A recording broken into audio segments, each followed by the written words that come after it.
अस्सलाम वालेकुम। पाकिस्तान के सियासी निज़ाम में ना तो कोई अपने वोटों से आज तक आया और ना ही जेन्युइन अदम एतमाद से उसको निकाला गया। लाने वाले भी कौन है ये सारा पाकिस्तान जानता है, और जाते कैसे हैं ये भी सारा पाकिस्तान जानता है। ये अमल कम अज़ कम अब सारे तजर्बात करके और सारे लीडरान को ला कर निकाल कर और सारी सियासी पार्टियों को तोड़ मरोड़ कर देख लिया। अब कम से कम ये अमल बंद करके एक जेन्युइन प्रोसेस के तहत पाकिस्तानी अवाम को ये मौका दिया जाना चाहिए कि वो जिसको चाहे मुंतखब करें और वो अपने 5 साल पूरे कर ले वो लीडर।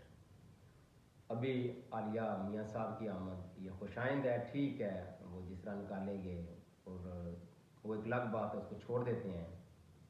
लेकिन ये ठीक है कि उनको पाकिस्तान के सियासी अमल में दोबारा शमूलियत का एक मौका दिया गया।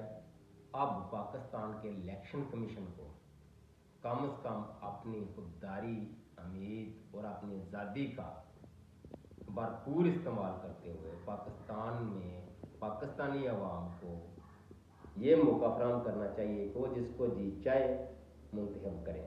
और हाँ, इस इलेक्शन में सारी पार्टियों को बराबर का जो क्या लेवल प्लेइंग फील्ड वो देनी चाहिए। ऐसा नहीं कि किसी एक को अंदर करके दूसरे को खुला छोड़ दें और जी चाहे जो चाहे वो करता फिरे, ये नहीं होना चाहिए। अपनी हदूद में रहेंगे सारे इदारे तो इज़्ज़त कमाएंगे, वरना ये सोशल मीडिया के दौर में इस 21वीं सदी में फिर मुझे नहीं लगता कि ये अपनी इज्जत महफूज रख पाएंगे बतौर इदारा। इज़्ज़त से मुराद के लोगों के दिलों में जब नफरत हो तो ज़ाहिरी ज़ोर ज़बरदस्ती से इज़्ज़त करवाना ये कोई देर पा अमल नहीं है। अब आते हैं मियाँ साहब ने आके जो एक इनके आने से पहले एक बात कही जा रही थी, बयानिया तो नहीं था, बात कही जा रही थी कि मियाँ साहब आएंगे तो वो मुआशी एक एजेंडा देंगे। अब कल की तकरीर सुनकर मियाँ साहब की, उसमें सारे पाकिस्तानियों को दावत देता हूँ कि उसमें से वो मुआशी एजेंडा निकालें जो मियाँ साहब ने आके देना था। हाँ, मियाँ साहब ने आपने ज़ाती रोने रोए कि मैं इस तरह काल कोठरी में बंद था, मरियम आती थी, मिलती थी, बेहोश हो जाती थी, या मेरी बीवी फोत होगी। देखें, ज़िंदगी और मौत ये दोनों हकीकतें हैं, जो आता है उसने एक दिन जाना है, वो चाहे कोई भी हो। जो भी लीडर अपने बीवी, बच्चों, बहन भाइयों, रिश्तेदारी की बीमारी या मौत उसको बुनियाद बनाकर रोना धोना शुरू करता है और हमदर्दी हासिल करने की कोशिश करता है, तो वाम को सोचना चाहिए कि इनको किसी ने दावत नहीं दी। अब ये बात मैं सिर्फ मियाँ साहब की नहीं कर रहा, कल कलाम को खान साहब भी बाहर निकल कह सकते हैं कि यार मेरी भी 2-3 तलाक़ें हो गई हैं, मैंने भी अपनी ज़िंदगी बर्बाद कर दी पाकिस्तानी वाम के लिए।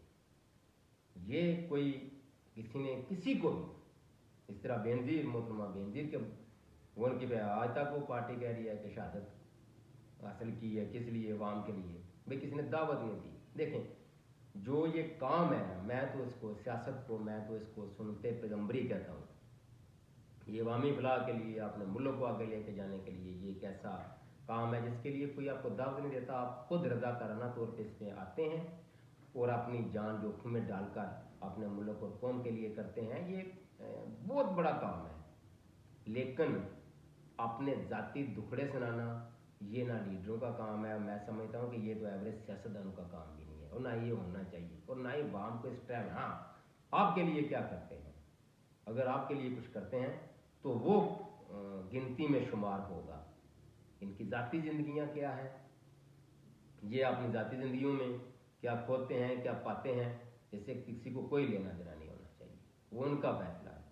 सियासत एक ऐसा शोबा है जो रज़ाकाराना तौर पे है, आपको कोई दावत नहीं देता कि सियासत में आए। आपने अपनी जान जोखिम में डालनी है, अपनी कुर्बानियाँ देनी है, अपने बिजनेस तबाह करने हैं, जो भी वटेवर जो भी आप इसमें सेक्रीफाइस करते हैं, तो ये आपका रोना धोना ये बनता नहीं। और वाम को भी चाहिए कि ऐसी सोच की बुनियाद पर किसी भी पार्टी को वोट मत दें, आए फैसला करें کہ ہم عوام کی خاطر، عوام کے لیے، ملک کے لیے جو بھی آئے اس کو ویلکم کرتے ہیں، اور عوامی اور ملکی مفاد کے لیے جو کام کرے اس کو آپ دیکھنا ہے کہ اس نے کیا کیا ہے، اس کی ذاتی زندگی میں کیا قربانیاں ہیں، اس نے ذاتی زندگی میں اس کا کون مر گیا، کون آ گیا، کون کہاں رہا، اس سے عوام کو اور نہ اس ملک کو کچھ لینا دینا ہے۔